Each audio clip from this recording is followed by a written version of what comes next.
Olá, bem-vindos à nossa análise aprofundada de hoje. Nosso foco, Gênesis capítulo 2.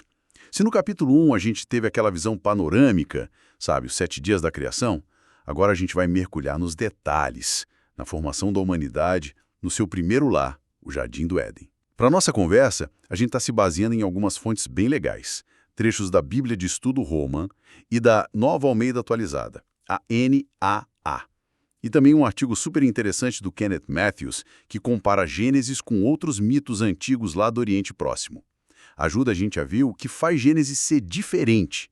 Então, a ideia hoje é entender melhor esse segundo relato da criação, como ele conversa com o capítulo 1, o que era esse tal de Éden, como começaram as relações humanas e, claro, a perspectiva teológica única que Gênesis traz. Vamos lá? Então tá. Gênesis 1 foi a escala cósmica, os 7 dias.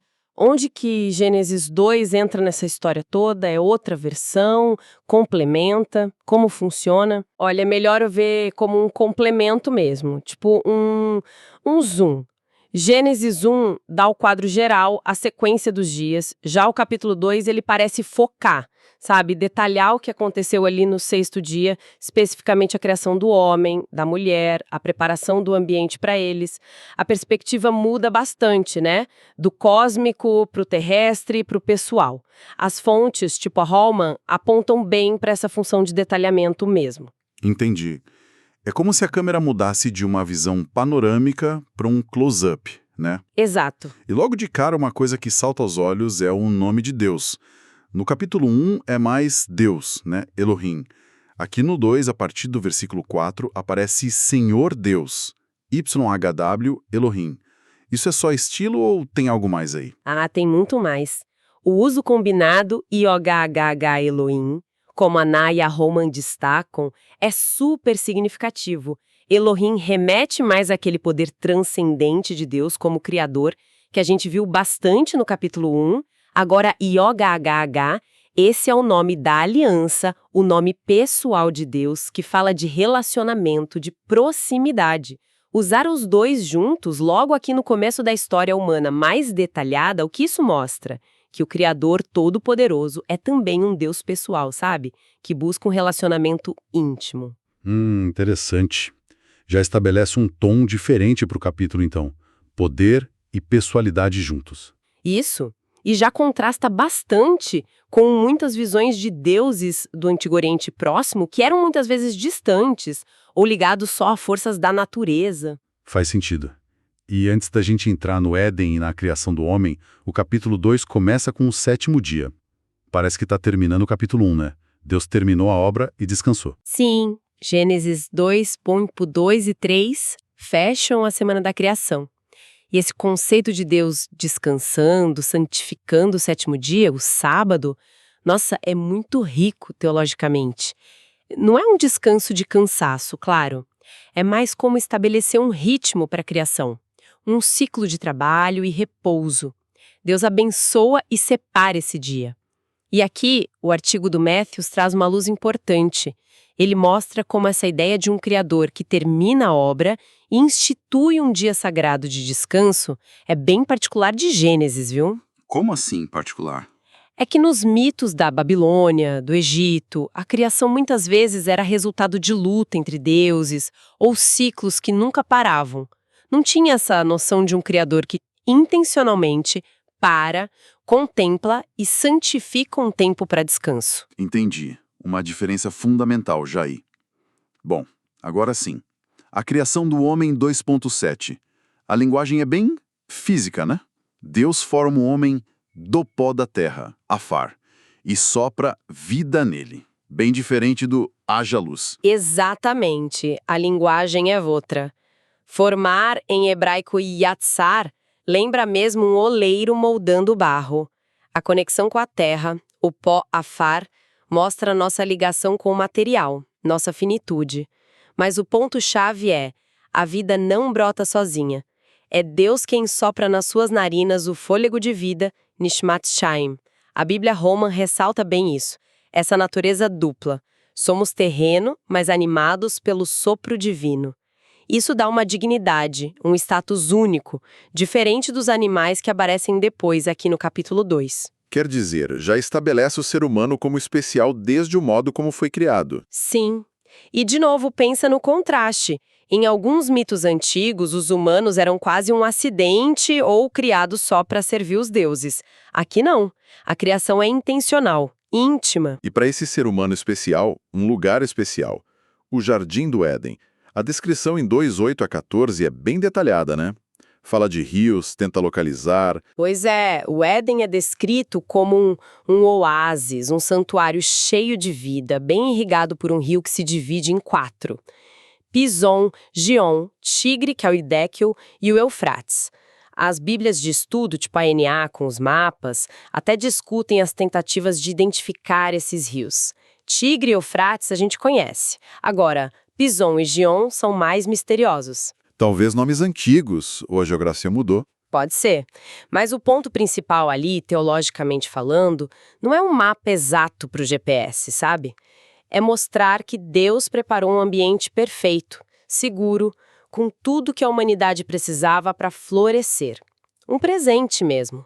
Um contraste com a terra seca que é mencionado um pouco antes. Um presente, mas que já vem com uma tarefa, né? O homem é colocado lá para o cultivar e o guardar, 2:15, o que isso significa na prática? Jardinagem. Reservar. Em outros lugares da Bíblia, chamar também significa obedecer mandamentos. Então não é só cuidar das plantas, implica uma responsabilidade, um cuidado ativo com aquele espaço que Deus criou. Alguns até veem uma ideia de serviço sacerdotal aí, cuidar do espaço sagrado de Deus. Nossa, isso eleva bastante a ideia de trabalho, né? Não é um fardo, mas uma vocação. Exatamente. Pensa na diferença. Lá no Enomelix, o mito babilônico, os humanos são criados para fazer o trabalho pesado que os deuses não queriam. Aqui não. O trabalho é digno, faz parte do paraíso original. Uma visão bem mais positiva do trabalho. E no meio desse jardim incrível, 2 árvores que vão se tornar centrais para a história toda. A árvore da vida e a árvore do conhecimento do bem e do mal. 2:9. Essas árvores são o ponto focal da relação Deus-humanidade ali no Éden. Elas representam, de um lado, a vida que vem de Deus e, do outro, a escolha moral. A árvore da vida parece simbolizar essa comunhão contínua com Deus, a fonte da vida. O acesso a ela parece que era livre no começo, mas o foco da narrativa vai para outra árvore. A do conhecimento do bem e do mal. E aí vem a primeira ordem direta de Deus para o homem, lá em 2:16 e 17. Olha, pode comer de toda a árvore do jardim, à vontade. Mas dessa árvore do conhecimento do bem e do mal, dessa aí você não come, porque no dia que comer, você certamente morrerá. É uma regra bem clara, né? Liberdade grande, mas com um limite. Precisamente. E esse é um ponto, assim, fundamental. Estabelece a liberdade humana e a responsabilidade. Deus não fez robôs, né? Ele deu uma escolha real. Esse conhecimento do bem e do mal provavelmente não é só saber a diferença na teoria. Talvez seja a ideia de querer experimentar ou definir por si mesmo o que é bom e mal, sem depender de Deus. Querer ser autônomo nesse sentido, tomando o lugar de Deus. Entendi. E a consequência certamente morrerá. Isso é morte física imediata ou algo mais? As bíblias de estudo sugerem que o sentido principal aqui é a morte espiritual, a separação de Deus, que é a fonte da vida.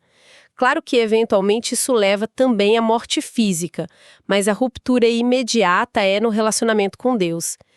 Essa ideia de que a gente tem escolha moral e é responsável por ela é um pilar de toda a Bíblia. E, de novo, bem diferente de visões mais fatalistas de outras culturas antigas. Faz todo sentido. Bom, depois dessa ordem tão importante, a narrativa dá uma virada que eu acho curiosa. Deus, que tinha achado tudo bom ou muito bom, agora diz que algo não é bom. O quê? O homem estar sozinho, 2:18. É um momento bem marcante, né? Não é bom que o homem esteja só, far-lhe-ei uma auxiliadora que lhe seja idônea.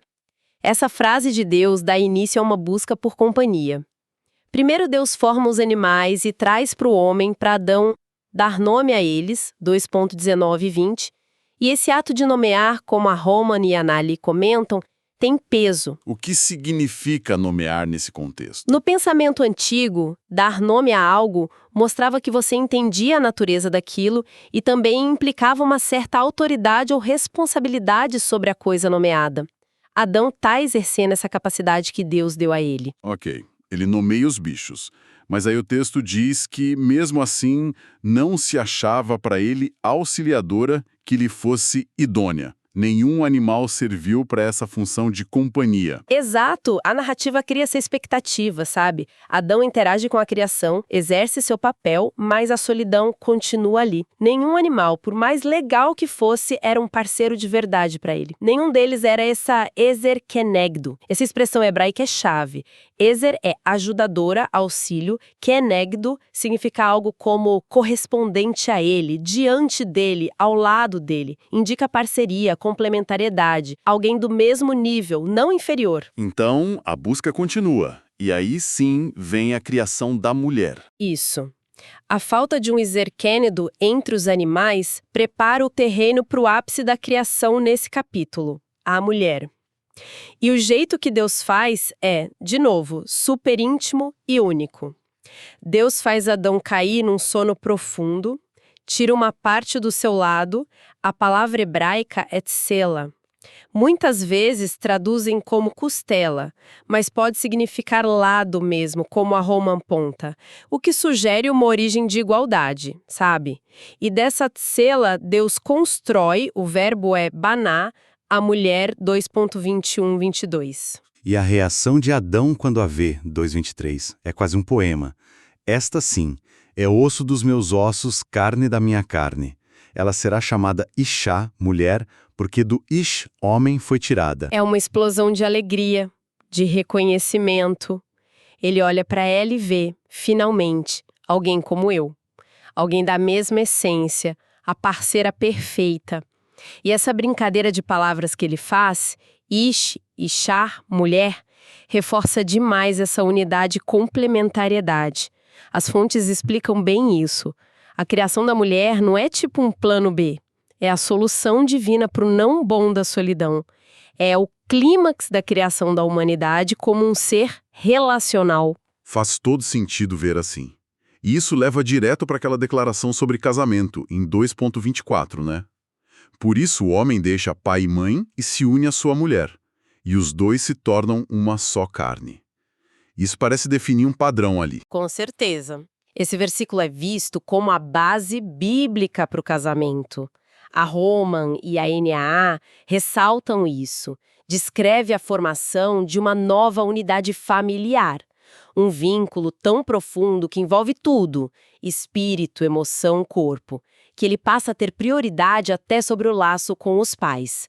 E a expressão uma só carne, basa estiade, fala dessa união super íntima, exclusiva, é apresentado como o projeto original de Deus para o relacionamento humano fundamental. Poderoso. E para fechar o capítulo, uma frase que parece simples, mas é carregada de significado. 2.25. Ora, um e outro, o homem e sua mulher, estavam nus e não se envergonhavam. Essa imagem final é... Uau! Resume o estado de inocência antes da queda. Como a Roma e a NA comentam, essa nudez sem vergonha simboliza transparência total, ausência de culpa, de medo, de estranhamento, tanto entre eles dois quanto na relação deles com Deus. Era uma harmonia completa, uma abertura total, sem as barreiras que vão surgir logo depois no capítulo 3.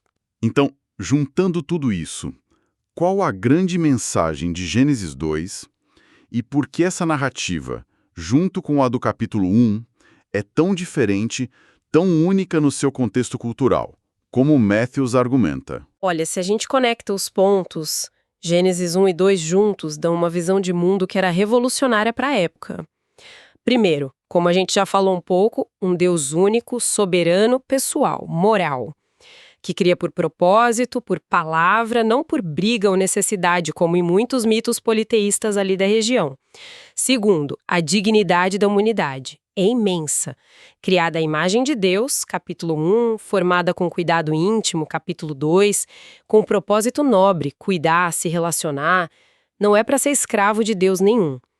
Terceiro, a própria criação é boa, e o tempo é santificado com o sábado. Quarto, essa questão da escolha moral, da responsabilidade humana. Isso funda toda a base para a ética e para a história que vem depois. O artigo do Matthews ajuda muito a ver como esses elementos, monoteísmo ético, dignidade humana, bondade da criação, descanso do sábado, responsabilidade moral, contrastam demais com as visões de mundo do Antigo Oriente Próximo. Muitas vezes, eles viam um universo caótico, deuses meio amorais brigando, uma visão bem pessimista da vida humana. Gênesis oferece uma base radicalmente diferente para a gente entender Deus, nós mesmos e o mundo. Realmente, uma análise profunda. A gente foi das origens cósmicas lá do capítulo 1 para intimidade do jardim, para a complexidade das primeiras relações, para a base da nossa responsabilidade moral aqui no capítulo 2. Vimos o ser humano formado do pó e do sopro divino, recebendo um lar, um propósito, limites e, finalmente, a companhia essencial um do outro. E essa base toda é crucial para a gente entender o que vem depois na Bíblia, né? A queda, a promessa de redenção, a história da aliança, muitas sementes teológicas importantes são plantadas bem aqui. Com certeza. E para a gente fica pensando, uma coisa que me chamou a atenção foi esse ato de nomear. Adão nomeia os animais, reconhece a natureza deles, mas não acha um parceiro. Aí quando encontra a mulher, ele a nomeia Ishá, reconhecendo essa conexão essencial com ele, Ish. O que será que esse ato de nomear, tanto o que ele faz com os animais, quanto o que ele faz com a mulher, nos diz sobre relacionamento, sobre compreensão, talvez até sobre responsabilidade ou autoridade nesse mundo que estava começando? Fica aí a reflexão para a gente.